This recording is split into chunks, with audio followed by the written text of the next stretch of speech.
नामे हे दोन्ही साजे रामकृष्ण नामे हे दोन्ही साजे रामकृष्ण नामे हे दोन्ही साजे रामकृष्ण नामे हे दोन्ही साजे हृदय मंदिरे स्मराकारे हृदय मंदिरे स्मराकारे हृदय मंदिरे स्मराकारे रामकृष्ण नामे हे दोन्ही साजे रामकृष्ण नामे हे दोन्ही साजे रामकृष्ण नामे हे दोन्ही साजे रामकृष्ण नामे हे दोन्ही साजे हृदय मंदिरे स्मराकारे हृदय मंदिरे स्मराकारे हृदय मंदिरे स्मराकारे आपणे आपण करा जोडवण आपले आपण करा सोडवण आपण करा जोडवण आपले आपण करा सोडवण संसार बंधन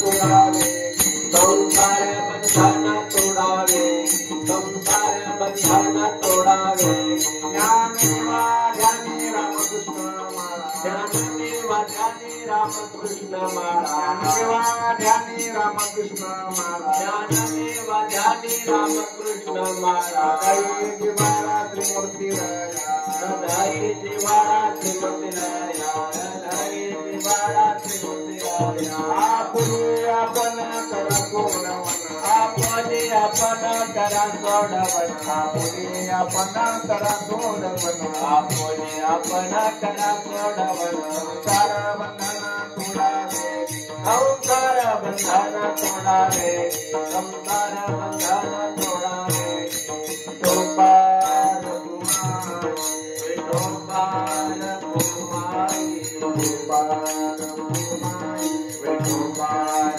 कुमारी विठोबार तुम्हारी विठोबार कुमारी विठोबार तुम्हारी विठोबार कुमार विठोबार तुम्हारी विठोबार कुमार विठोबार तुम्हारी विठोबार कुमार विठोबार तुम्हारी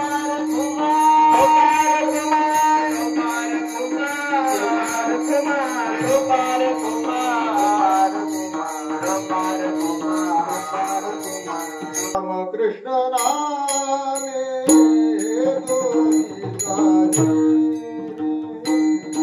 रामकृष्ण नामे दोन्ही साजे रामकृष्ण नामी हे दोन्ही साजे रामकृष्ण नामी हे दोन्ही साजे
रामकृष्ण नामे हे दोन्ही साजिरी, रामकृष्ण नामे हे दोन्ही साजिरी, हृदय मंदिरे स्मराकारे.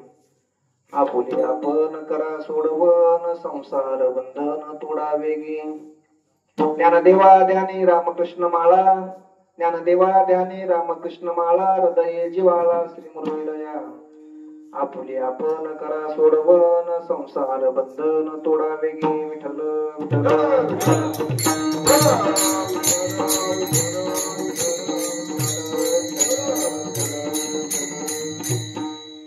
रामकृष्ण नामे हे दोन्ही साजिरी, हृदय मंदिरे स्मराकारे. आपुले आपण करा सोडवन, संसार बंधन तोडा वेगी.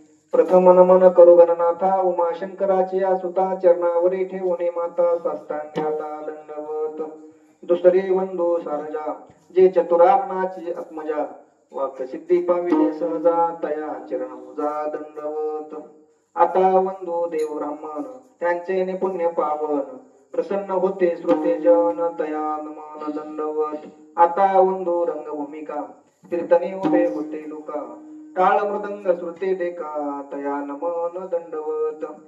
ऐसे नमन करुणे सकळा, हरिकथा बोले बोबड्या बोला, अज्ञान म्हणून आपुल्या बाळा, चालवी सकळा नमा मने विठ्ठल.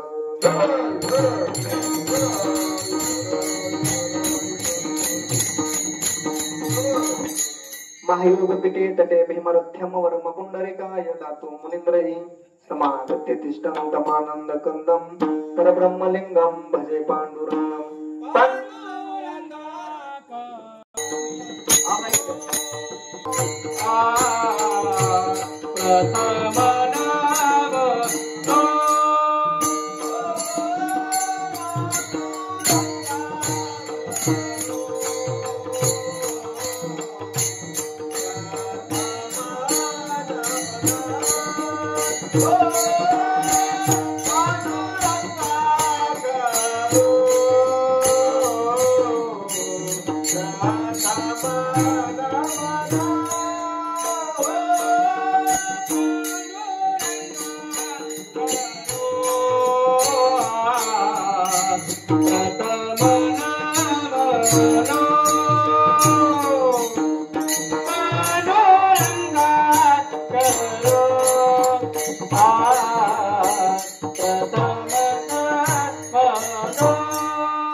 सेवा करू प्रथम नमन दुसरे चरण संतांची त्यांच्या कृपादाने कथेचा विस्तारू बाबाजी सद्गुरु दास तुका काय माझी वाणी मानेल संतासी रंजवू चित्तासी अपोलिया नमामि सद्गुरु शांतम सच्चिदानंद विग्रहम पूर्ण ब्रह्म परानंदम मिशमानंदे वल्लभम जयांचे किलिया स्मरण होय सकळ विद्येचे अधिकरण तेचे बंधू श्री चरण श्री गुरूंचे ते नमस्कारोनी आता ओम नमो ज्ञानेश्वरा ओम नमो ज्ञानेश्वरा करुणा करा या दयाळा करुणा करा या दयाळा करुणा करा दयाळा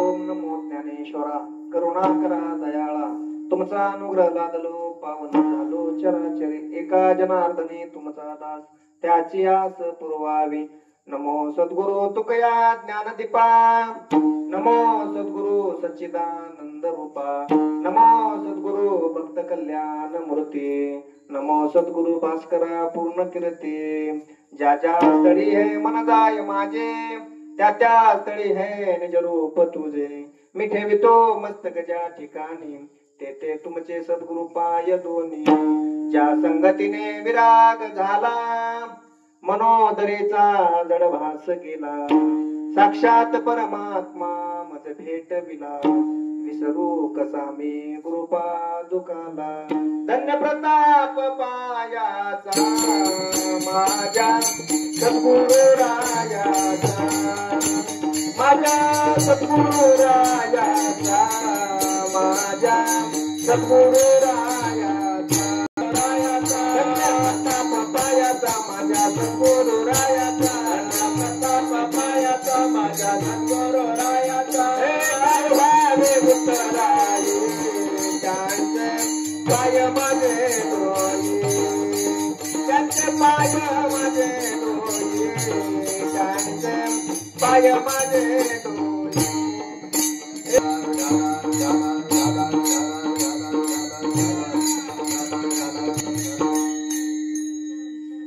रामकृष्ण नामे हे दोन्ही साचिरी हृदय मंदिरी स्मराकारे आपुले आपण करा सोडवन संसार बंधन तोडावे की प्रस्तुत प्राप्त प्रसंगी प्राप्त स्थळी कीर्तनरूपी सेवेसाठी उचललेला अभंग समाधीचे राजे आळंदी निवासी संत श्रेष्ठ संत विश्वमाऊली ज्ञानोबरायांच्या गाथ्यातील असून अभंग 3 चरणाचा आहे. संत श्रेष्ठ संत ज्ञानोबराय अभंगाच्या माध्यमातून जीवाला नामाचं महत्व प्रतिपादित करतात, जीवाला नामाचं महत्व सांगतात. स्वतः जीवनामध्ये काय करावं, काय गोष्टी केल्या पाहिजेत त्याचं वर्णन करतात आणि स्वतः आपण काय केलंय याचंही या अभंगामध्ये वर्णन करतात. विठ्ठल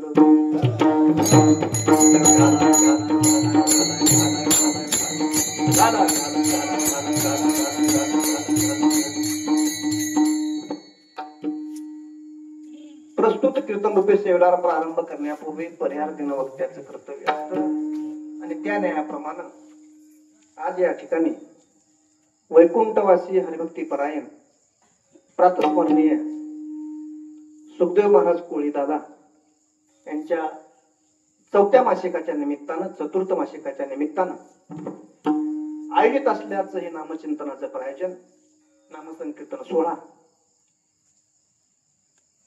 आमचे हरिभक्ती परायण गोरखाबा दास संपूर्ण दास ग्रुप दास कंपनी दास भजनी मंडळ यांच्या वतीनं हा साजरा होणार हे 4th मासिक आणि बऱ्याच दिवसापूर्वी आपण या कार्यक्रमाचं आमंत्रण एक सामान्य एक वारकऱ्याला मला सेवा करण्याची फार ज्याने आयुष्यामध्ये आयुष्यभर परमार्थ केला अशा फार मोठ्या महात्म्याची सेवा करण्याची संधी प्राप्त करून दिली. त्याबद्दल मी समस्त दास ग्रुप समस्त रोपळेकर भजनी मंडळ सर्वांचं मी ऋण व्यक्त करतो, आभार व्यक्त करतो.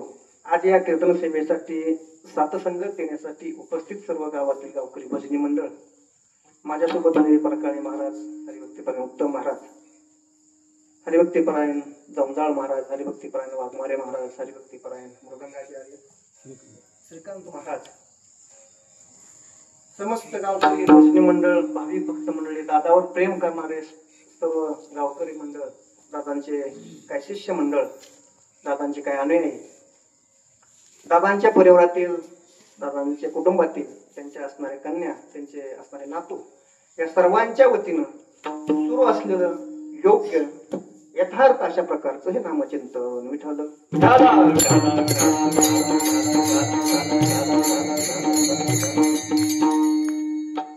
माझी एक विनंती तुम्हाला भजनी मंडळाला, कीर्तन फक्त अर्थ करणार आहे, फक्त टाळ वाजवायला काही काही करू नका. एक तुम्हाला ह्यातलं काही कळत नाही, नंतर थोडं संगीत झालं तर मला कीर्तन करता येणार नाही.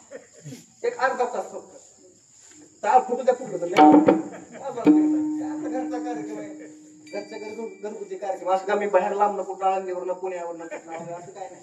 तुमच्या घरातला एक विद्यार्थी, सामान्य कुटुंबातला सामान्य वारकरी सेवानिष्ठ सेवा करण्याचा प्रयत्न करावा. चुकलं तर चुकू द्या. असं का मी कुठं शिकून कीर्तन करायला आलोय, तुम्हाला काय मोठ्या ज्ञानाच्या काय गोष्टी सांगायला आलोय असं काय नाही. सेवके करावे सांगितले काम, येतोय मी तू पण कामा नाही. एक सेवाधारी म्हणून एक 15-20 मिनिटं अर्थात सेवा करावे, त्यामध्ये फक्त हायवे करू नका. मला पुढे हायवे केली पुढे, मग थोडं माझं पुढचं सगळं विस्कळीतपणा होतं. बिनधास्त टाळ वाजवा विचार.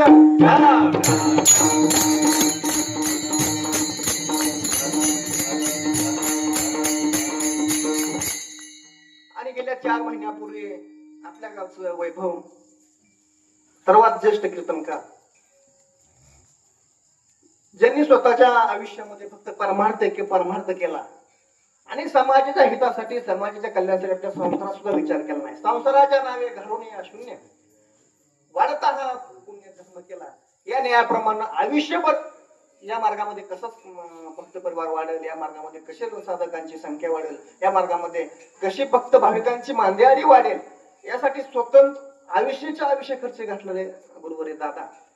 आणि बघा, या मृत्यूलोकाचा नियम आहे, जन्माला आलं की मरण हे निश्चित आहे. जर जन्म झाला त्याला मरावं लागतं. या नगराचं नाव आहे मृत्यू नगर. या लोकांचं, ज्या लोकात आपण होतो लोकांचं नाव आहे मृत्यू लोक. इथं फक्त मरायसाठी सेवा लागत असते. म्हणून दादा वयाचे किती वर्ष जगले? 94 वर्ष दादा जगले. आणि 94 वर्षामध्ये आयुष्य जगत असताना बघा, आयुष्य 94 वर्ष जरी असलं तर परमार्थाशिवाय माणसाने आयुष्यभर दुसरं काय केलंच नाही. दादांचा माझा असं इतकासा जवळून जरीच प्रसंग आला तसं दादा माझा परिचय होता. इतके व्यासंगी अभ्यास होता त्यांचा, सगळ्या ग्रंथांचा अभ्यास असतो, ज्ञानेश्वरती प्रखंड अभ्यास, ज्ञानेश्वरवरती. एखादा मोठा वक्ता बोलला तर दादा खालून प्रमाण सांगायचे, खालून उत्तर द्यायची किंवा काय प्रमाणाचं सांगायचे, गाठ्यातले अभंग सांगायचे, काकड्याचे अभंग सांगायचे. इतकं आयुष्यभर परमार्थ केलेल्या माणसाने आयुष्यभर परमार्थ केला. आणि एक समाजाच्या हितासाठी, समाजाच्या कल्याणासाठी, समाजाला खरंच भक्तिमार्ग समजावा यासाठी अहोरात्र कष्ट केलं. आणि त्यांच्या पश्चात आपण समस्त गावकरी मंडळ असेल, समस्त भजनी मंडळ असेल, त्यांच्यावर प्रेम करणारे सर्व त्यांचे भाविक भक्त अनुयायी मंडळ असेल, तुम्ही त्यांच्या या मासिकानिमित्त गेली 4 महिने हा उपक्रम राबवताय. तुम्हाला धन्यवाद. कारण ज्यांनी आपल्यासाठी काहीतरी केलंय त्यांच्या पश्चात आपण काहीतरी करावं ही भूमिका निर्माण होणं हे सुद्धा बाकी असं लक्षात ठेवा. कारण आज समाजामध्ये पाहायला गेलो आपण तर सगळे कृतज्ञ लोक आहेत. कृतज्ञता व्यक्त करणारी माणसं समाजात कमी आहेत. कृतज्ञ म्हणजे ज्यांचे आपल्यावर उपकार आहेत त्या उपकारातून कुठेतरी उतराई व्हावं यासाठी आपण काहीतरी करावं अशी बुद्धी निर्माण होणारी माणसं आज कलियुगात समाजात कमी पाहायला मिळतात. म्हणून आपली मोजकी माणसं असू द्या, 10-20 असू द्या, 5-50 असू द्या, परंतु हा उपक्रम तुम्ही चालू केलाय की त्यांच्या मासिकानिमित्त ज्ञानदान असेल, अन्नदान असेल, जेणेकरून त्यांच्या आयुष्यभराच्या जीवन प्रवासाला एक उजाळा मिळावा. त्यांच्या जीवनामध्ये त्यांनी काय केलंय, आता ज्यांनी त्यांच्यासोबत आयुष्य घालवलंय, त्यांच्यासोबत काय परमार्थाच्या काय गोष्टी केल्या, परमार्थ साधलाय, त्यांना तर जास्त अनुभव आहे त्यांचा. माझा इतकासा अनुभव आला, त्यांचा माझा संपर्क आला नाही. परंतु त्यांनी त्यांच्यासोबत काय दिंडीमध्ये असतील, काय सप्त्यामध्ये असतील, दादानी कर्नाटक पण सप्ते केले गुलबर्ग्यापर्यंत. आमचे परकाळे महाराज होते दादांसोबत ह्याला गुलबर्गामध्ये विठ्ठल रुक्मिणी मंदिरामध्ये, त्या मंदिरामध्ये दादाने सप्ते केले. म्हणजे फक्त महाराष्ट्रातच कार्य केलं असं नाही, तर दुसऱ्या कर्नाटक राज्यामध्ये हे करण्यासाठी आपलं आयुष्य संपून त्यांनी खर्ची घातलंय. संपूर्ण आयुष्यामध्ये एक परमार्थ करून समाजाला खरं ज्ञान कसं होईल, समाजाला भक्ती मार्ग कसा समजेल, समाजाला खरं देवाची प्राप्ती कशी होईल यासाठी आयुष्य खर्च घातलंय. त्या त्यांच्या केलेल्या कष्टातून उतराई होण्यासाठी तुम्ही प्रयत्न करताय. तुम्हाला धन्यवाद देईल तितके थोडे. विठ्ठल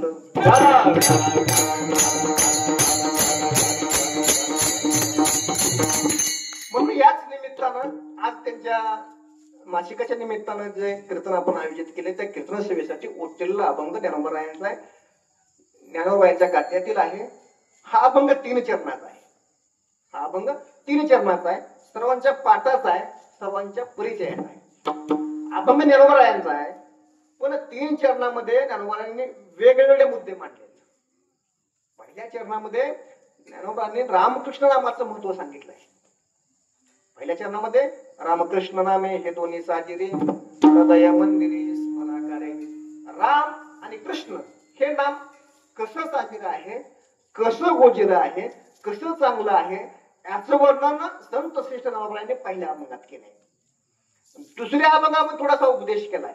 आपुली आपण करा सोडवण संसार बंधन तोडावे. अरे मनुष्य जन्माला आला तर आपला आपला विचार करा आणि आपण या भवसागरातून कसं तरून जाईल यासाठी विचार करा. आपले आपण करा सोडवण संसार बंधन तोडावे. संसाराचं बंधन लवकरात लवकर तोडा आणि आपला उद्धार कसा होईल यासाठी प्रयत्न करा. म्हणजे त्यामुळे दुसऱ्या चरणात उपदेश केलाय. आणि तिसऱ्या चरणामध्ये संत श्रेष्ठ संत ज्ञानोबा म्हणतात ज्ञानदेवा ध्यानी रामकृष्ण माळा हृदयी जिव्हाळा असते मृत्यूया.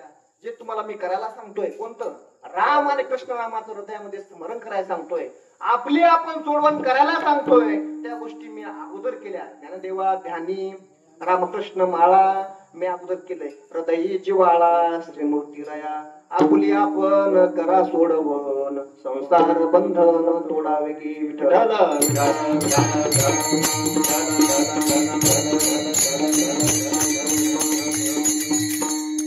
काय अभंगाची पार्श्वभूमी अशी आहे की संत श्रेष्ठ संत ज्ञानोबराय हे अधिकाराने योग्य आहेत, ते अधिकाराने ज्ञानी आहेत, परंतु ते नामाचं महत्व सांगतात. त्यांना प्रश्न पडेल की ज्ञानोबराय तर असताना योग्य आहेत, असताना ज्ञानी आहेत, पण नामाचं महत्व सांगतात. आणि ते स्वतः अगोदर करतात आणि नंतर समाजाला सांगतात. जे त्यांनी केलंय या गोष्टीचा अनुभव स्वतः घेतलाय आणि अनुभव घेऊन नंतर ते तुम्हाला मला सांगतात. अधिकार या शब्दाचा अर्थ जितका आहे, जे आधी करायचं आणि नंतर समाजाला सांगायचं त्याला म्हटलं जातं अधिकार. विठ्ठल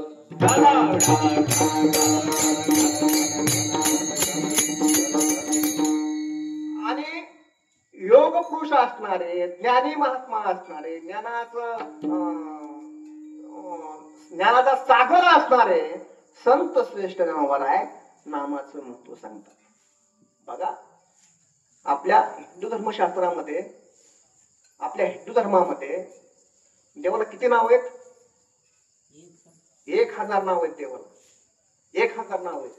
विष्णू सहस्त्रनाम पण म्हटलं जातं आपल्या भारतीय विष्णू सहस्त्रनाम.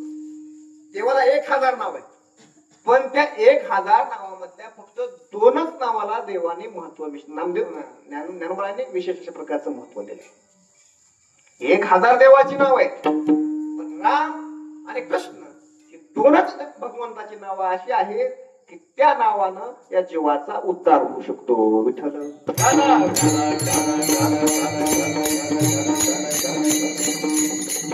हे दोन्ही जे अवतार आहेत बघा, राम आणि कृष्ण या अवतारामध्ये साम्यता नाही बरं का. या अवतारामध्ये साम्यता नाही. रामाचा जन्म आहे उन्हाळ्यामध्ये आणि कृष्णाचा जन्म आहे पावसाळ्यामध्ये. राम प्रभू जन्म आहे दुपारी 12 वाजता आणि कृष्ण भगवंताचा जन्म आहे रात्री 12 वाजता. राम प्रभूचा जन्म आहे राजवाड्यामध्ये आणि कृष्णदेवाचा जन्म आहे बंदीखान्यामध्ये. दोन्ही नावामध्ये विरोधाभास नाही. राम प्रभू कसे एक वचनी, एक पत्नी आणि एक बाणी, आणि कृष्ण अनेक वचने, अनेक पत्नी आणि अनेक बाणी आणि असा असणारा कृष्ण आणि नाम हे दोन्ही अवतार हे पूर्णत्व अवतार आहेत आणि या नावामध्ये विशेष अशा प्रकारचं साधर्म्य आहे आणि याचा अनुभव संत श्रेष्ठ अनुभवाने घेतलाय. स्वतः त्या गोष्टी केल्या, स्वतः नामस्मरण केलंय, स्वतः भक्ती केली आहे आणि नंतर तुम्हाला मला त्यांनी नामस्मरण करायला सांगितलंय. कारण कलियुगामध्ये भक्तीचे अनेक मार्ग आहेत, देवापर्यंत जाण्याचे अनेक मार्ग आहेत. भक्तीपंथ बहु सोपा, पुण्य नागवे या पापा. देवाच्या प्राप्तीसाठी ज्ञान मार्गाने देवाची प्राप्ती होऊ शकते, यज्ञ मार्गाने देवाची प्राप्ती होऊ शकते, नाम मार्गाने देवाची प्राप्ती होऊ शकते. पण ही गोष्ट आमच्या संतांच्या लक्षात आली की कलियुगामध्ये यज्ञ याग करणं, यज्ञ करणं, याग करणं, साधना करणं, ध्यानधारणा करणं, साधूंच्या जवळ जाणं हे माणसाला शक्य नाही. का? ऐका कलीचे मेहमान, असत्या श्रीले जण, पापा देती अनुमोदन करती झेळण समाजाची. महाराज म्हणले एकतर कलियुगात माणसं परमार्थाकडे यावंच नाही, एकतर कलियुगात परमार्थ हा माणसाला करावा असं वाटणार नाही, परमार्थ आवडणारच नाही. आणि जर कठोर परिश्रम घ्यायचं म्हटलं, योग याग करायचं म्हटलं, ध्यानधारणा करायची म्हटलं, साधना करायची म्हटलं तर या जीवाला शक्य नाही. अहो तासभर कीर्तन करायचं म्हणतो मग जागा बघून बसतंय कीर्तनाला. तासभर कीर्तन असतं सत्यातलं किंवा आपलं कीर्तन असते तासभर, माणूस बसतानाच जागा बघून बसतंय की महाराजांनी कीर्तन लांबून तुला यावं, आपल्याला उठून जाता यावं, कीर्तन जाणं ती जाणं. आणि पाठीमागच्या युगामध्ये देवाच्या प्राप्तीसाठी, ईश्वरच्या प्राप्तीसाठी 12-12 वर्ष संतांच्या आश्रमामध्ये राहावं लागायचं, संतांच्या सान्निध्यामध्ये राहावं लागायचं आणि त्यावेळेला देवाचं ज्ञान व्हायचं किंवा देव प्राप्त व्हायचं. एक तप, 2 तप साधूंच्या सान्निध्यात राहावं लागायचं, साधूंच्या जवळ जावं लागायचं, साधूंची सेवा करावं लागायची, साधू सांगतील तसं वागावं लागायचं आणि नंतर ईश्वराची प्राप्ती होईल. कलियुगात ह्या गोष्टी शक्य आहेत काय? कलियुगात ह्या गोष्टी 12 वर्ष शक्य आहे साधकाला? अजिबात शक्य नाही. ज्ञानानेही देवाची प्राप्ती होते पण त्यामध्ये थोडी अडचण आहे. नवल अहंकाराची बोटी, विशेष नलके अज्ञानाच्या पाठी, सज्जनाच्या झोंबे कंठी, नाना संकटी नाचती. संत शेकामराय म्हणले ज्ञानांच्या देवाची प्राप्ती होऊ शकते, ज्ञानांचा देव आपल्याला करता येतो, पण ज्ञान झालं की माणसाला अहंकार होतो आणि अहंकार झाला, गर्व झाला की माणूस देवापासून लांब जातो. नवल अहंकाराची बोटी, विशेष नलके अज्ञानाच्या पाठी, सज्जनाच्या झोंबे कंठी, नाना संकटी नाचते. ज्ञानदेवाची प्राप्ती होते पण ज्ञानाला मोठी अडचण आहे. ज्ञान झालं की माणसाला गर्व होतो, गर्व झाला, अहंकार झाला की माणूस देवापासून लांब जातो. ही गोष्ट नामराज लक्षात आली. योग याग विधी करताना सुद्धा देवाची प्राप्ती होते. एखादं कर्मकांड केलं तर देवाची प्राप्ती होते, त्यातनं सुद्धा देव मिळतो. कर्म एखादा यज्ञ केला, होम हवन केलं, त्यातनं सुद्धा देवाची प्राप्ती होते, त्यातनं देव आपल्याला करता येतो. पण होम हवन करण्यासाठी, यज्ञ हवन करण्यासाठी त्याला जे पात्रता लागते किंवा त्यासाठी जे साहित्य लागतं ते कलियुगात मिळवणं शक्य नाही. बघा, ज्या ठिकाणी आपला एखादा यज्ञ करायचा आहे, तो यज्ञ करण्यासाठी ज्या जागेवर यज्ञ करायचा आहे ती जागा पवित्र पाहिजे. ज्या जागेवर तो यज्ञ करायचा आहे ती जागा पवित्र पाहिजे.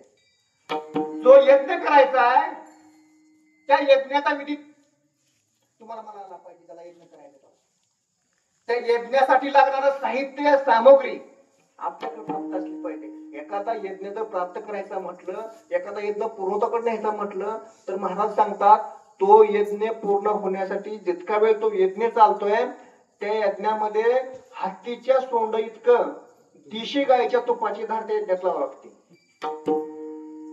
महाराज काय म्हणले, तो यज्ञ पूर्ण होण्यासाठी, तो यज्ञ पूर्णत्वाकडे नेण्यासाठी देशी गायच्या तुपाची हत्तीच्या सोंड एवढी धार त्या यज्ञात पाहावं लागतील, तो यज्ञ त्यावेळेला पूर्ण होतो आणि त्यावेळेला तुम्हाला मला देवाची प्राप्ती होते, ईश्वराच्या आपल्यावरती कृपा होते.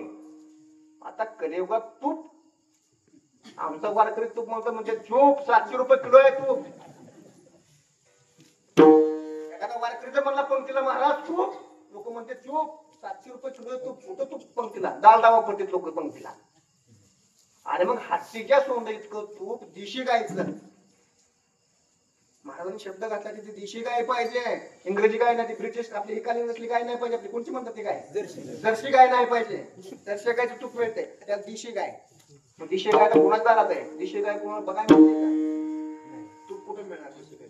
मग या गोष्टी करणं कलियुगात अशक्य आहे. त्याच्याशिवाय देवाची प्राप्ती होऊ शकते, त्याच्याशिवाय देव आपल्याला प्राप्त होऊ शकतो, देव आपल्याला करता येतो. पण सामान्य साधकाला, सामान्य जीवाला हे शक्य नाही. म्हणून महाराजांनी अभ्यास केला, विचार केला की कलियुगात सगळं सोपं, सगळ्यात सोपं साधन आहे नामसाधना. आणि या नामसाधनेसाठी कोणचंच बंधन नाही.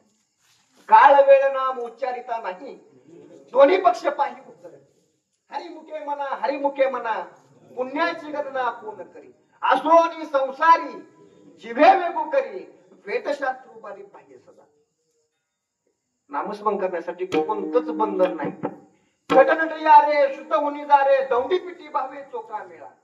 किंवा सकळाशी येते आहे अधिकार, कलियुगी उद्धार हरीच्या नामे. महाराज म्हणले ज्ञानोबायांच्या अगोदर, तुकोबरायांच्या अगोदर परमार्थ सगळ्यासाठी खुला नव्हता. परमार्थ सगळ्याला करता येत नसायचा. परमार्थाच्या जाव्या विशिष्ट लोकांकडे असायच्या. मात्र माझ्या ज्ञानोबारायांनी, माझ्या तुकोबरायांनी आधी करून सगळ्या साधू संतांनी हे व्यासपीठ सगळ्यांसाठी खुलं केलं. इथं कुणी या, खटनट या रे, शुद्ध होणी जा रे, दौंडी पिटी भावे चोका मेळा. कुणी या, सकळाशी येते आहे अधिकार, कलियुगी उद्धार हरीच्या नामे. कलियुगामध्ये सगळ्यात सोपं साधन सांगितलं नामस्मरण. आणि कलियुगामध्ये जे भक्त नामस्मरण करतात, जे नामसाधना करतात, त्यांना ईश्वराची प्राप्ती होते, देवाची प्राप्ती होते. म्हणून योगी असताना आहे, ज्ञानी असणारे संत शेतावर नामाचं महत्व सांगतात अभंगाच्या पहिल्या चरणामध्ये. रामकृष्ण नामी हे दोन्ही साथी, रामकृष्ण नामी हे दोन्ही साथी. राजाया मंदिरी स्मराकारे, राजाया मंदिरी स्मराकारे, राजाया मंदिरी स्मराकारे, राजाया मंदिरी स्मराकारे. आपोलिया काना जरा थोडा, आपोलिया काना जरा थोडा.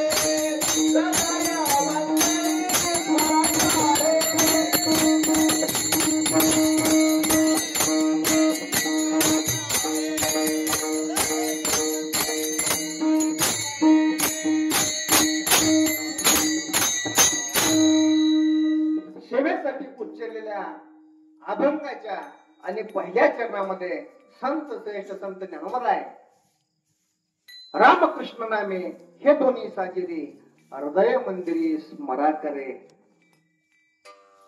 योगी असणारे ज्ञानोबराय, ज्ञानी असणारे ज्ञानोबराय, राम आणि कृष्ण या दोन नामाचं महत्व सांगतात. बघा, ज्ञानोबरायाच्या अधिकारावरून काही प्रश्न उपस्थित होतात. इतका मोठा अधिकार असणारे उपजतात ज्ञानी, हे वर्म जाणून आले लोटांगणी चांगले. इतका मोठा अधिकार असणारे संत श्रेष्ठ ज्ञानोबराय नामाचं महत्व का सांगतात, नामाचं श्रेष्ठत्व का सांगतात, त्यावरून शास्त्रामध्ये काय प्रकार आहेत.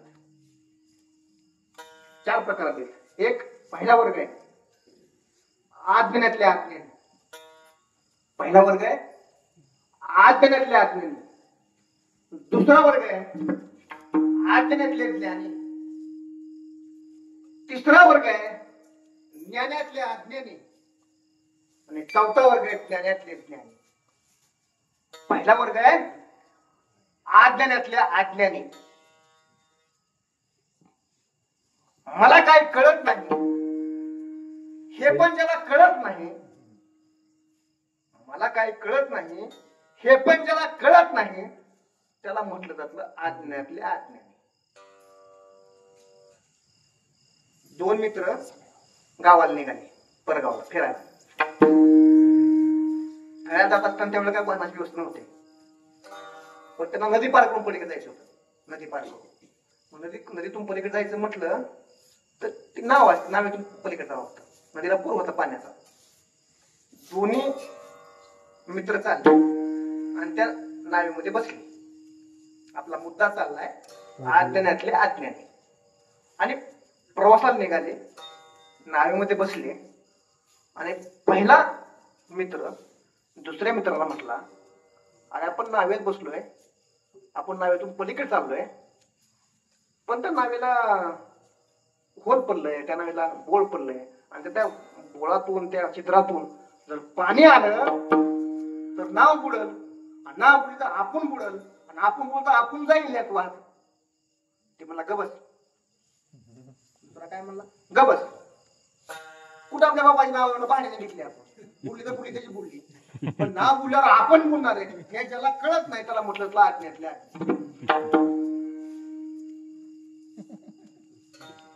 नाव बुडली की आपण पण पाण्यात बुडणार आहे हे ज्याला कळत नाही त्याला म्हटलं जातं आज्ञातल्या आज्ञानी.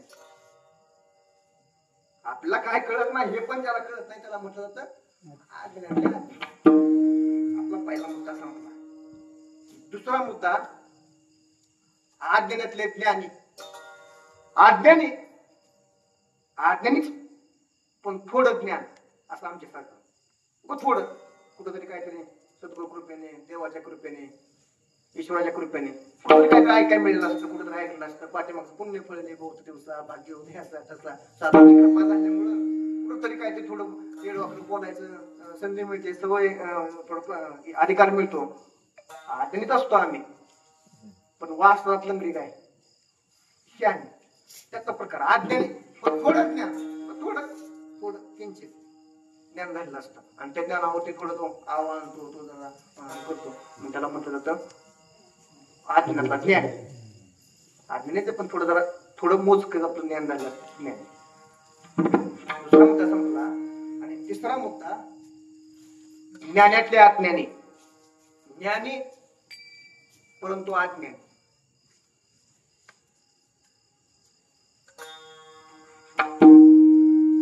चांगदेव महाराजांचं आयुष्य किती? 1400 वर्ष आयुष्य जगले चांगदेव महाराज. 64 विद्या का 64 कला? 14 विद्या 64 कला पारंगत असणारे चांगदेव महाराज. आणि ज्ञानोबा यांना पत्र येण्याचा प्रसंग आला. ज्ञानोबा यांना पत्र येण्याचा प्रसंग आला.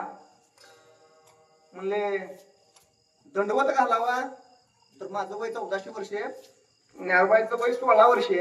दंडवत कसा घालावा? नमस्कार करावा. वयाची अडचण, वय लहान, ज्ञानाने मोठे पण वय लहान. काय द्यावं काय द्यावं काय द्यावं विचार केला. म्हणजे काय द्यावं? दंडवत घालावा, नमस्कार करावा का प्रणाम करावा का काय जय हरी म्हणावा का काय रामकृष्ण हरी म्हणावा का काय म्हणावा कायच कळना. कोण? चांगदेव महाराज. आणि कोरपत्र पाठवलं ज्ञानोबरायांना. कोरपत्र पाठवलं म्हणजे काय लिहायला नको, लिहिलं नाही. कोरपत्र पाठवलं आणि ते पत्र मुक्ताबाईने बघितलं. म्हणजे दादा काय आहे? म्हणजे चांगदेवाने पत्र पाठवलंय. म्हणजे ह्याच्यात काय लिहिलेलं नाही, कोरच आहे. म्हणजे 1400 वर्ष जगला चांगल्या पण कोराच. पण ते कुणी म्हणायचं माहित आहे का? फक्त मुक्ताबाईने म्हणायचं. आपला हरिपाठ नीट पाठ नाही, पुढचं प्रमाण उलट मधात सुलट आपला म्हणता येत नाही. आयुष्यभर 4 कीर्तनाच्या अभंगाच्यावर 5व्या अभंगावर कीर्तन करता येत नाही. आपण म्हणायचं नाही चांगले महाराज कोरे, आपण म्हणायचं नाही. ठरल्या बघत महाराजांची आपण तू एक देव करून घ्यावा आपल्या हे असे जो जागता त्याची बरोबर ते आवडते देवा चाले आमच्या आपण कीर्तन आम्ही म्हणायचं नाही चांगले करा. आपल्याला हरिपाठ पाठ नाही, आपल्याकडे कुठली साधना नाही, आपण नामस्मरण करत नाही, आपल्यावरती देवाची कृपा नाही, आपल्यावर साधूंची कृपा नाही. आपण म्हणायचं वय 1400 वर्ष जगले ती मुक्ताबाईने अधिकार मुक्ताबाईचा होता. ती मुक्ताबाई म्हणजे 1400 वर्ष जगला चांगल्या, पण कोराची दादा म्हणजे मुक्ताबाई बाई म्हणजे एक कोरा पत्र पाठलं चांगलंय म्हणजे ह्याच्यावर चुकीचं काय लिहून पाठलं असतं काय करायचं होतं. पोरं पाठवलंय म्हणजे चांगलंय. महाराजांनी त्याच्यावरती 65 वय लिहिल्या, चांगदेव 65 लिहिली आणि त्यांना बोध केला. कुणाला? चांगदेव महाराजांना. ज्ञानाने मोठे, वयाने मोठे, पण ज्ञानावरायासमोर आज्ञाने ठरले. त्यांना करता आलं नाही, त्यांना पत्र पाठवलं नाही, त्यांना व्यवस्थित संबोधता आलं नाही. आपला मुद्दा संपला की ज्ञानातल्या अज्ञानी असताना ज्ञानी, परंतु अज्ञानी ठरले. आणि ज्ञानातले ज्ञानी, ज्ञानाचा सागर सका माझा ज्ञानेश्वर उपजदाची ज्ञानी हे वर्म जाणूनी आले लोटांगणी चांगदेव. जे ज्ञानाचा सागर आहे ज्ञानियांचा शिरो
दरुशने हरेता सर्वाभूती सुखरूप ज्ञानोबा माझा. 56 भाषेचा केला शे गौरव. एकदम अल्पशा वयामध्ये, एकदम थोड्याशा वयामध्ये जगाच्या कल्याणासाठी, जगाच्या हितासाठी, जगाला खरं ज्ञान व्हावं यासाठी जन्माला आलेले अवतारी पुरुष संत श्रेष्ठ संत ज्ञानोबा आहे. सांगतात राम कृष्ण नामे हे दोन्ही साजिरी हृदय मंदिरी स्मरण करे. राम आणि कृष्ण या 2 नामाचं स्मरण हृदयामध्ये करा, नामस्मरण करा आणि नामाच्या माध्यमातून देवाची प्राप्ती होईल. तुका म्हणे नामापाशी चारी मुक्ती ऐसे बहुत ग्रंथी बोलिले. नाम साधना हे सगळ्यात सोपी साधना आहे. म्हणून राम आणि कृष्ण. राम बरवा कृष्ण बरवा.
कृष्ण बरवा गोपाळ बरवा बाईयांनो. महाराज म्हणले राम कृष्ण ही परवी आहेत, ही साजिरे आहेत, गोजिरे आहेत. महाराष्ट्र ही संतांची भूमी आहे. महाराष्ट्रामध्ये अनेक संत होऊन गेले. प्रत्येक संतानं नामस्मरण करून भक्ती साधना करून देवाची प्राप्ती करून उतरून गेले. मी सांगत असतो कीर्तनामध्ये, प्रत्येक कीर्तनामध्ये आम्हाला माहिती आहे तर बऱ्याच कीर्तनात असते आबा माझ्यासोबत. माझं असं कीर्तन नाही की त्या कीर्तनात मी वाल्मिक महर्षीचं चरित्र सांगत नाही. मला विचारलं म्हणजे तुम्ही प्रत्येक कीर्तन वाल्मिक महर्षीचं कीर्तन चरित्र सांगता म्हणजे महाराज पण पोळ्याचे होते मी पण पोळ्याचा. मला अभिमान पाहिजे ना. बऱ्याच लोकांनी प्रश्न विचारला म्हणजे महाराज तुम्ही जिथं जाईल तिथं वाल्मिकीचं चरित्र सांगता, वाल्मिक महर्षीचं चरित्र सांगता. आपल्या जातीचा आपला अभिमान पाहिजे. असं जातीवर चाललंय ना, कशावर चाललंय, जातीवर चाललंय आज. म्हणून तुम्हाला मी धन्यवाद देईल की आमच्या कोळीदाराच्या मासिकाला मला एका कोळ्याला कीर्तन करायचं मी. हा वाघमारे पण कोळीच आहे.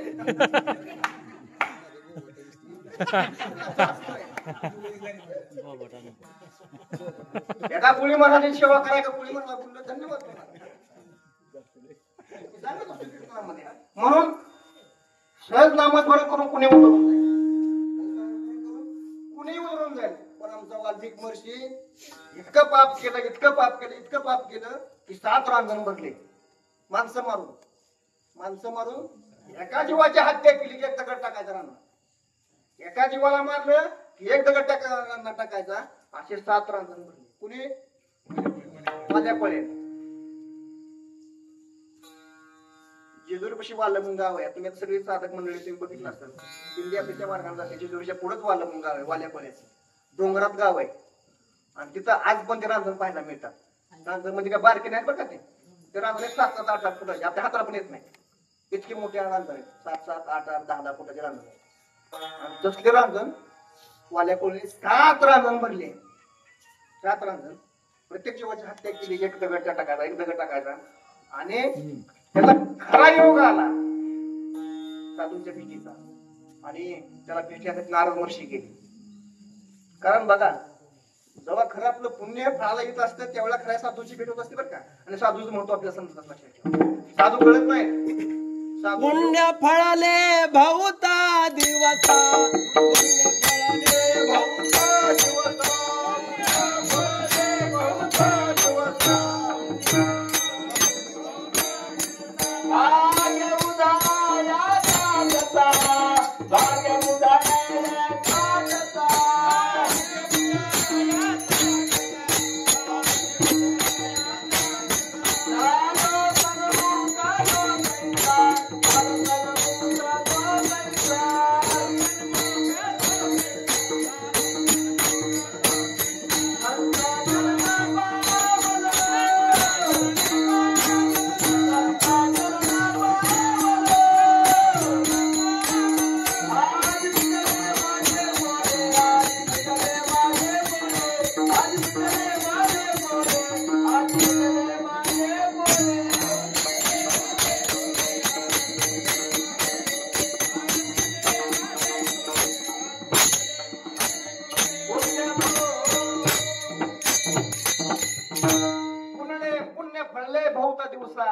भाग्य उदयाचा ठसा झालो सन्मुक्त कैसा.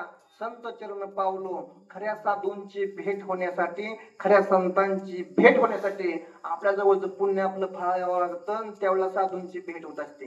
साधू काय असे समजतात काय? साधू असे लक्षात येत नाही. लक्षात ठेवा, साधू असे कळत नसतात.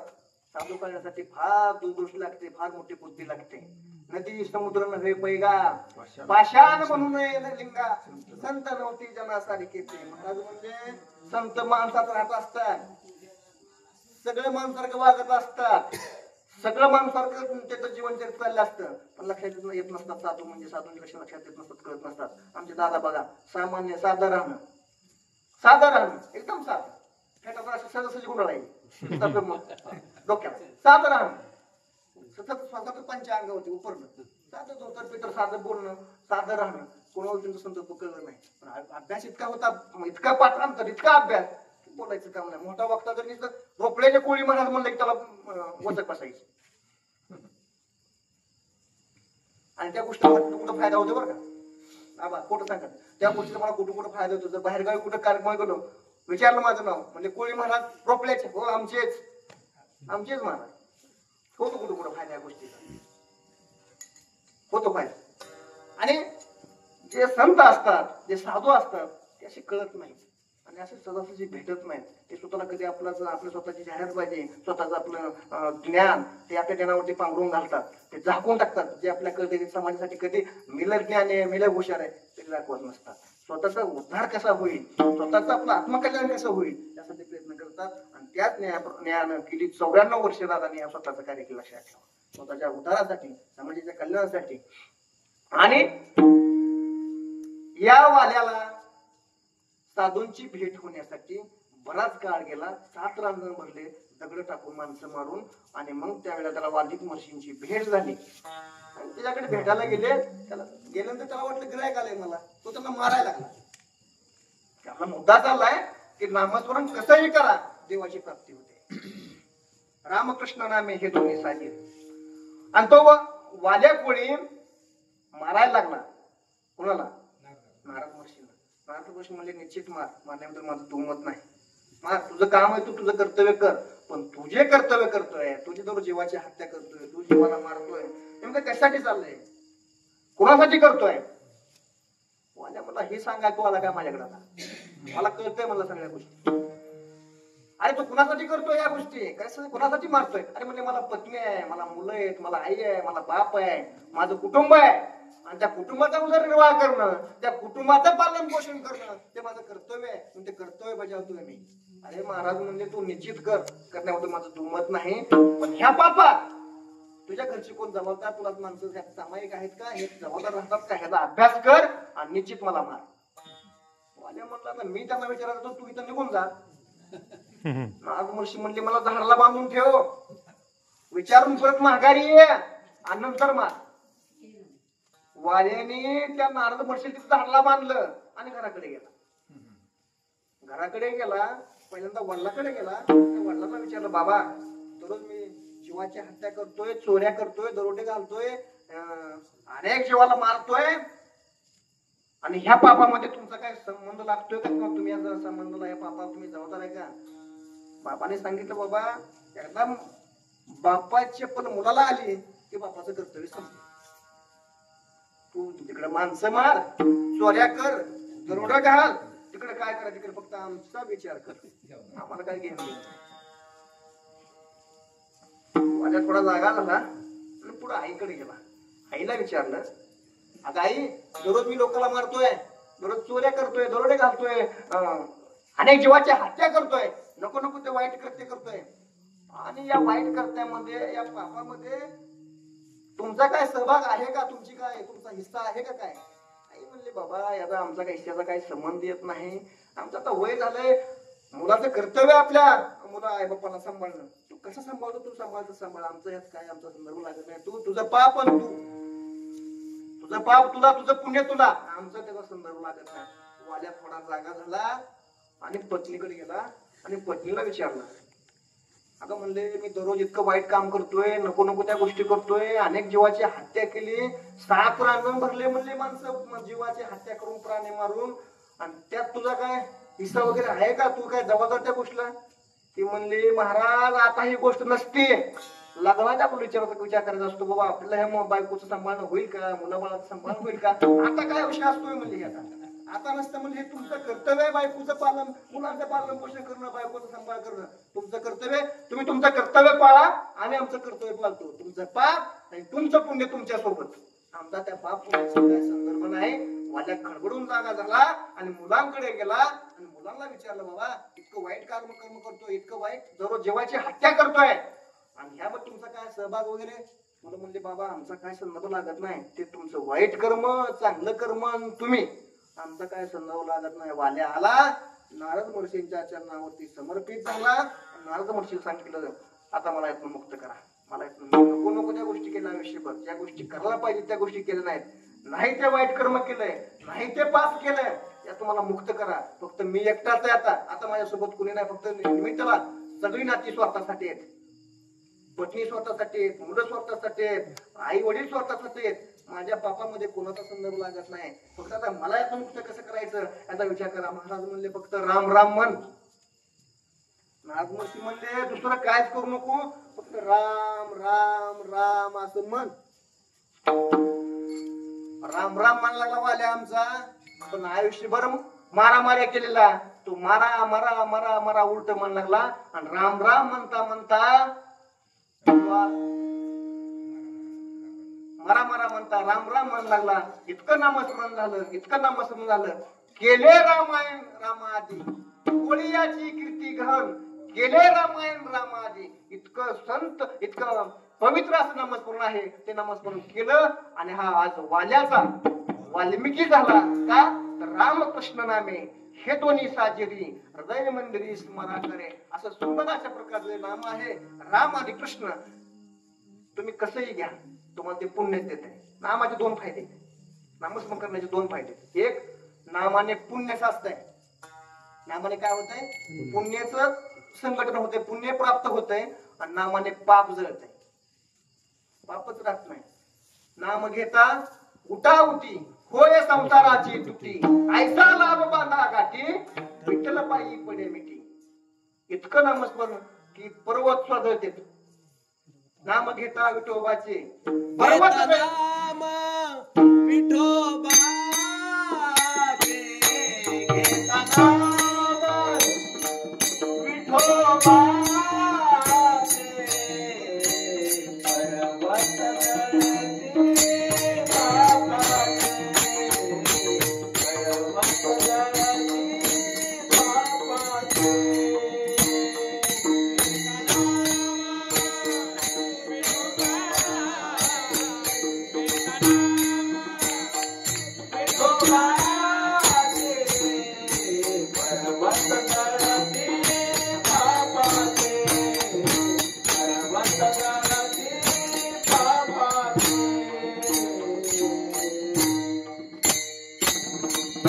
घेता नाम विठोबाचे, पर्वत जळती पापाचे.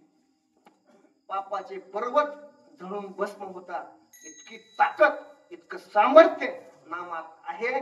म्हणून योगी असताना बरं आहे, ज्ञानी असताना बरं आहे. सांगतात रामकृष्ण नामे हे दोन्ही साजिरी हृदय मंदिरी स्मरा करे. हृदयामध्ये स्मरण करा, हृदयामध्ये नामस्मरण करा. नामस्मरण करून आपली आपण सोडवण करून घ्या. अभंगाचं दुसरं आपुली आपण करा सोडवण, आपुली आपण करा सोडवण, आपुली आपण करा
उच्चलेल्या अभंगाच्या दुसऱ्या चरणामध्ये संत श्रेष्ठ संत गणवराय सांगतात, आपुली आपण करा सोडवण, संसार बंधन तोडावे. नामस्मरण करून, नामभक्ती करून, रामकृष्ण नामाचं उच्चारण करून आपली आपण सोडवण करून घ्या आणि संसार बंधन तोडा. या जीवाच्या पाठीमागे जे संसाराचं बंधन लागलंय, संसार बंधन म्हणजे काय, जन्म मृत्यू चक्र लागलंय, या चक्रातून मुक्त होण्यासाठी प्रयत्न करा.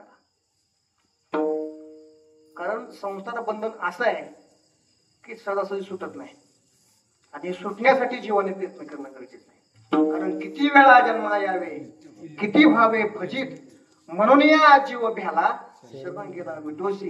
या जीवाला भीती वाटली पाहिजे की बाबा किती वेळा जन्माला यायचं आणि किती वेळा मरायचं.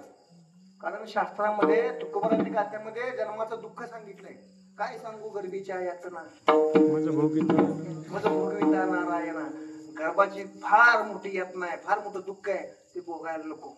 आणि मृत्यूचं तर सांगायचं म्हटलं तर महाराज शास्त्र सांगताय आमचं की मृत्यू होत असताना, हा जीव जात असताना हजारो विंचू चावल्याचं दुःख होत आहे. हजारो विंचू चावल्याचं, हजारो हिंगड्या चावल्याचं. एक विंचू चावला तर 24 तास आपल्याला ते दम पडून देत नाही. आणि असे हजारो इंगड्या चावलेलं दुःख भोगावं लागतं.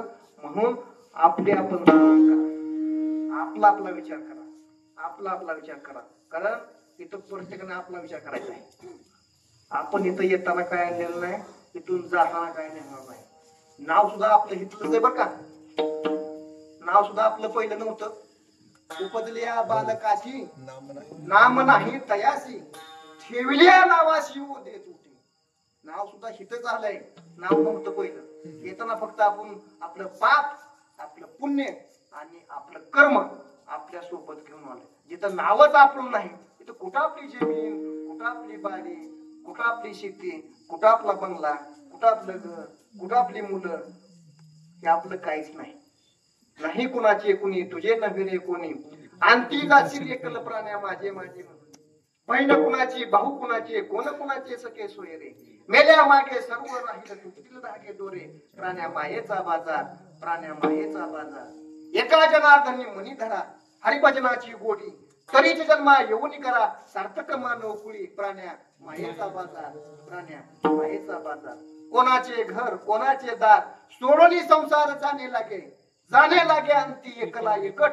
व्यर्थ खटपट जन्मभरी, जन्मभरी जाण संसारी गोविले. नाही नाही केले आत्महित, आत्महित केले संसाराच्या ओढे. आता कोण सोडी रामावी, घातकची आहे लोकांचा तो संग. म्हणून निसंग तुका राही. महाराजांनी सांगितलं या लोकांच्या नादी लागू नका. घातक आहे संगती लोकांची. आपला आपला विचार करा आणि आपला आपला विचार करून आपला कसा उद्धार होईल, आपल्याला कशी देवाची प्राप्ती होईल. बघा संसार असा आहे, संसार असा आहे की संसाराचा विषय असा की संसार कुणाचाच पुरा होत नाही आणि संसारात सुखी बी कोणी नाही. संसार दुःख मूळ, चोहूकडे इंगळ, विश्रांती नाही कुठे. राष्ट्रंदिवस तळमळ, राष्ट्रंदिवस तळमळ जीवाची. संसारात कोणीच सुखी नाही. सुखी फक्त एक देव आहे आणि सुखी फक्त एक संत आहे. सर्व सुखाचे आगर बाप रखमा देवीवर. सर्व सुखाचे आगर म्हणे राही सोनार. सर्व सुखाचे आगर जनी म्हणे सारंग धर. सुखाचा आगर आहे देव म्हणजे आगर. तो सुखाला कमी नाही. सुख तो एके ठाई आहे बहुपाय संतांच्या. सुख संतांच्या पायाजवळ आहे, सुख देवाजवळ आहे. आपुला तो एक देव करून घ्यावा. येणे विना जीवा सुख नव्हे. एरती माईके दुःखाची जनती नाही आधी अंती अवसान. अविनाश करी आपुल्या ऐसे लावी मना पिशी गोविंदाचे. तुका म्हणे एका मरणाची सरे उत्तमची उडे कीर्ती मागे.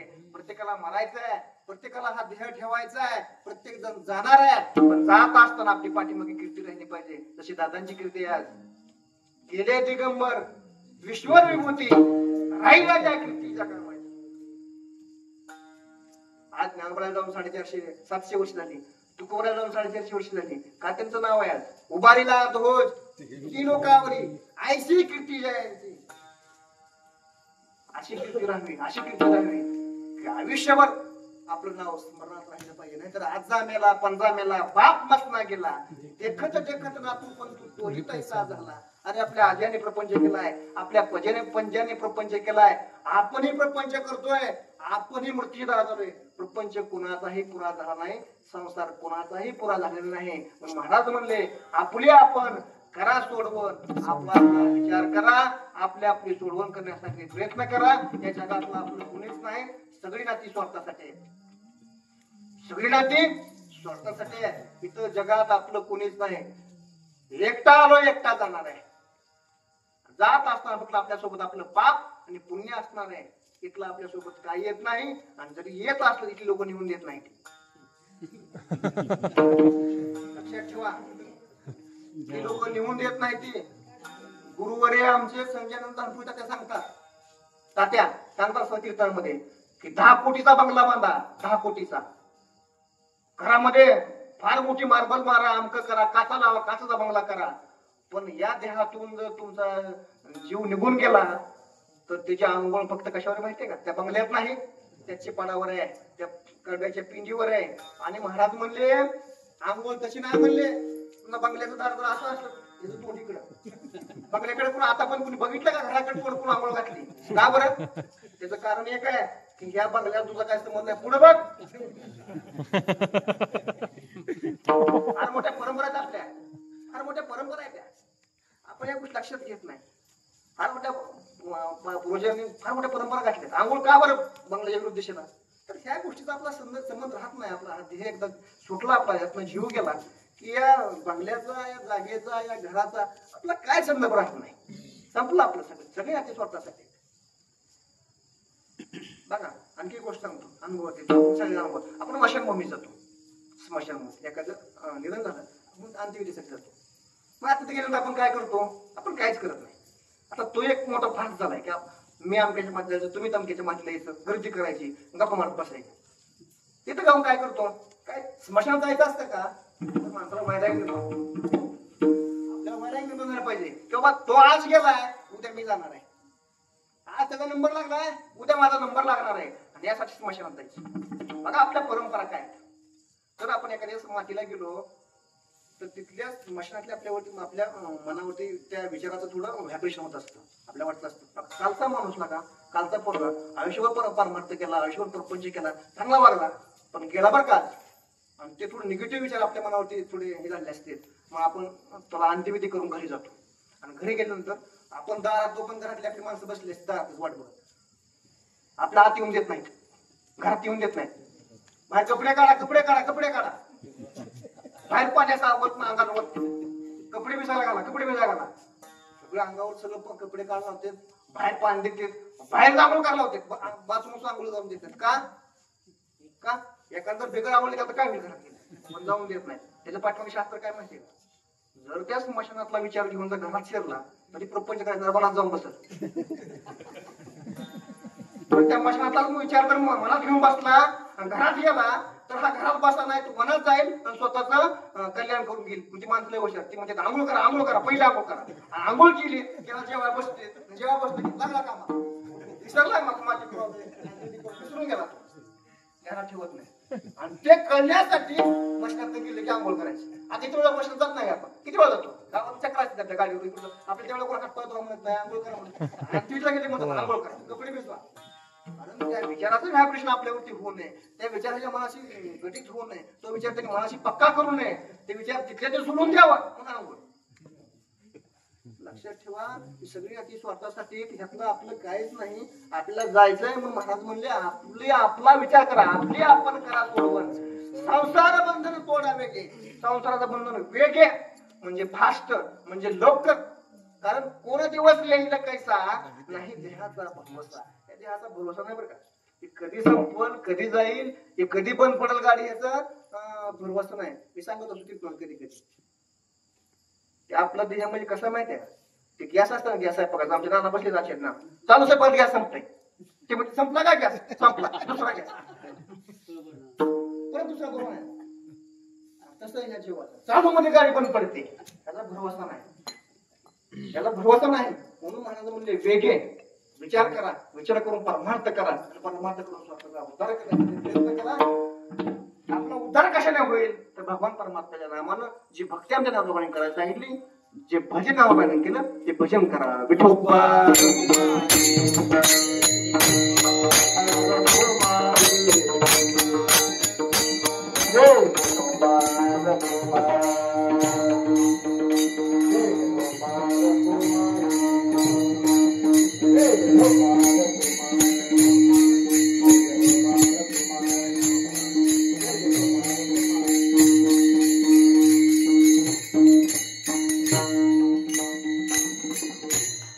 रामकृष्ण नामे हे दोन्ही साजिरे हृदय मंदिरे स्मराकारे आपुली आपण करा सोडवून संसार बंधन तोडा बेगी. संत श्रेष्ठ संत ज्ञानोबांच्या दोन चरणात आपण शब्दाच्या भावार्थ पाहण्याचा प्रयत्न केलाय. आता बरोबर 10 वाजलेत. आपली संकल्पित वेळ जी होती 8 ते 10 वेळ आपली संपली. एक 5 मिनिटांमध्ये आपण शेवटच्या माझा भावार्थ पाहू आणि आपली सेवा समोराकडे नेऊ. महाराज म्हणतात जे तुम्हाला मी करायला सांगितलंय त्या गोष्टी मी अगोदर केल्या.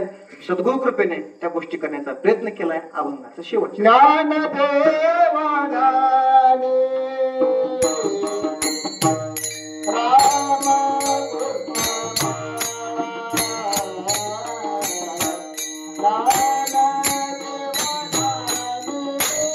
राम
उच्चलेल्या अभंगाच्या आणि शेवट चरणामध्ये संत श्रेष्ठ संत ज्ञानोबा सांगतात. ज्ञानदेवा धर्मी रामकृष्ण माळा हृदय जिव्हाळा श्रीमुद्रया. जे तुम्हाला मी करायला सांगतोय त्या गोष्टी मी अगोदर केल्यात नंतर तुम्हाला सांगतोय. संत स्वतः अगोदर करत असतात नंतर समाजाला सांगत असतात आणि म्हणून समाज त्यांचा ऐकत असतो. संत अगोदर करतात, अगोदर अनुभव घेतात, अनुभव आले अंगा ते या जगात देत असे, ते अनुभव जगात देतात म्हणून त्याचा लोक स्वीकार करतात. आता आम्ही सांगतोय, अनुभव न घेता स्वतःनं काय करतात फक्त लोकांना सांगतोय, पण लोक आमचा विचार करत नाही. ती लोक फक्त ऐकत गेली सोडून गेले, म्हणून लोकांत बदल नाही. का तर आम्ही म्हणत लोक आधी काय करत नाही, तो अधिकार आमच्याकडे नाही. अधिकार नसताना सांगितलेल्या गोष्टी लोकांना पचत नाहीत, लोक त्याचा विचार करत नाहीत, त्याचा अभ्यास करत नाहीत. मला सांगितलंय ती एकदा फटकलं बसलेलं पांघरून संपला विषय. ती त्याचं कीर्तन प्रवचन ती लोक त्या गोष्टीचा विचार करत नाहीत. महाराज म्हणले म्या गोष्टी त्या सगळ्या साधना मी अगोदर केल्यात, सदूर कृपेने सगळ्या गोष्टी स्वीकारल्या आणि त्या गोष्टीचा मी अनुभव घेतलाय. त्या गोष्टी तुम्ही अनुभव घ्या आणि आपली सोडवण करून घ्या. जीवनाचा उद्धार कसा होईल यासाठी प्रयत्न करा. ज्या संतांच्या असताना उभा आहे त्या संतांचं भजन करा.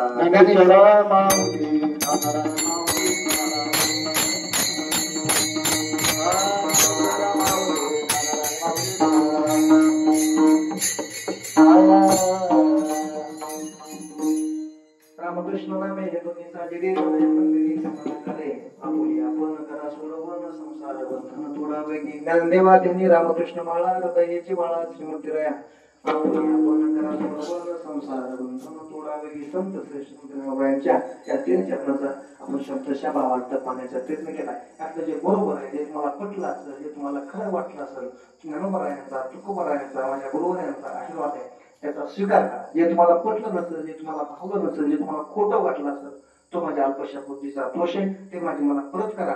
ते मी सुधारण्याचा, बदलिण्याचा निश्चितपणे प्रयत्न करत. आज या ठिकाणी वैकुंठवासी हरिभक्ती परायण प्रातस्मरणीय सुखदेवदादा कोळी महाराजांच्या चतुर्थ शिकानिमित्त आज मला इथे कीर्तन करण्याची संधी दिली. त्याबद्दल समस्त दास परिवार, आमचे आबांचं माझ्या मित्रांचं प्रेम आहे. आपण मला 2 महिन्यापूर्वी सांगितलं होतं तुम्हाला मासिक आहे, त्या मासिकमध्ये आपला कार्यक्रम करायचा. काय हरकत नाही, आपण करू. आपण 2 महिन्यापूर्वी नियोजन केलं, पण अचानक माझ्याकडे वाटलं शिक्षण संस्था आहे, माझ्याकडे 25 विद्यार्थी आहेत. आवाज नाही आपली संस्था घेऊन यायचं, पण योगावर असं कोणाला सुट्ट्या आणि सुट्ट्या मग पुढे गावाकडे गेली. कारण जवळजवळ आम्ही 5 सप्ते 6 सप्ते केले. आपण माहिती 5 पुढं गाजून घ्यायचं कुठलेही कार्यक्रम आणि काय करून गेली पुढं. कधी कधी असं वाटलं लागलं. मग कालच्या 9 तारखेला पोराला सुट्टी दिली, घरी गेली. मग आम्हाला म्हणलं आम्हाला पुढे अडचण आली, पोरं सगळे विद्यार्थी घरी चालले. आम्हाला म्हणले काय हरकत नाही, आपला घरचा कार्यक्रम तुम्ही एकटं फक्त या. कोण नाही आलं तर जमदार महाराज येते, वाघमारी महाराज येते, श्रीकांत महाराज येते. आपण कार्यक्रम करू. कार्यक्रम आपला घरचा कार्यक्रम आहे, आपली सेवा करायची, काय हरकत नाही. पण त्याने म्हणायचं येण्याचा त्यांनी आदेश दिला, याला विनंती केली, त्यावेळी त्याचा स्वीकार करून मी आलो. आता माझं मी काम केलंय. आता इथलं पण लक्षात ठेवा, आबा असतील, समस्त भजनी मंडळ असेल, दादांचा परिवार असेल, तुमचे भाज्या असतील, त्यांचे घरातले सगळे कुटुंबी असतील. आता हे 4थं पुण्य 8 मासिक आपलं संपते. आता इथून पुढं राहिलेले 8 मासिक आहेत, म्हणजे आणखी आपलं वर्ष दादांचं होईल. यामध्ये कुठंही कधीही तुम्हाला वाटलं की माझी गरज लागते, मला कधीही फोन करायचा, आबांना सांगायचं, तुम्ही फोन करायचा. माझ्याकडे विद्यार्थी माझ्याकडे पावसाळ्या दिवस पुढं. आता हे मला येणं शक्य नाही, समजा लांबून इंदापूर येणं, पावसातून अडकले, वाजवायची अडचण येते, मला फोन करायचा. माझ्याकडे 4 चाकी गाडी, माझ्याकडे 5 पोरं कीर्तन वाजते, माझी संस्था 5 विद्यार्थी, 5 पोरं गायन करते. पण आता माणसं नाही, पण कीर्तन रद्द करायचं नाही. कोणाचे कीर्तन ठेवा, काय अडचण येते मला फक्त फोन करा. आणि कशाचीच काळजी करायची नाही, पुढल्या गोष्टीची कशाची काळजी विचार करायची नाही. आता कसं सांगायचं काय, हे जसं तुमचं कर्तव्य तसं माझं कर्तव्य. जे तुम्ही करायला ते आपलं सगळं बसून म्हणून करायचं, मी करावं. म्हणून इथून पुढे राहिल्या 8 मासिकामध्ये ज्या वेळेला तुम्हाला माझी गरज पडेल, ज्याच्या वाटेल बाबा मला फोन करावा, त्यांचे विद्यार्थी बोलावे, त्यावेळेला निश्चित मला सकाळी फोन करायचो, 1 तास आधी फोन करा. आणि एवढं अडचण असेल पुढे कार्यक्रम थोडं ऍडजस्ट करावं लागेल, पण मला थोडं अगोदर माहिती घे तर निश्चितपणे मी राहिलेले कार्यक्रमात उपस्थित राहील. ते कार्यक्रम जेणेकरून 12 महिने कशा चालू आणि त्याच्या पुढचं आपण चांगलं पुढचं नियोजन करू. पण कमीत कमी 12 महिने तरी हे कार्य आपण कसं निश्चितपणे पुढे नाही त्यासाठी निश्चित एका दिवशी तुम्हाला सांगतो, तुम्हाला मी शब्द देतो, तुम्हाला तुम्ही बोलवा. माझे विद्यार्थी असतील, मी असेल, त्या कार्यक्रमासाठी तुम्हाला कसलीच अडचण येणार नाही, कशाचाही विचार करायचा नाही. आबा सांगा आबांना काय अडचण येणार नाही. म्हणून आज झाली सेवा त्यांच्या चरणावर समर्पित करतो. मी थांबतो. किंबहुना तुमचे केले धर्मकीर्तन केलेले हे त्याची माझे उरले पाहिजे, पण तुमच्या पायाच्या प्रसादे काही बोललो विनोदे, क्षमा करणे संती नोहे अंगभूत युक्ती, नोहे हा उपदेश तुमचे पण दोषे तुमच्या पायाचे पोचणे जन्मोजन्मी तुका म्हणे तुकाराम तुकाराम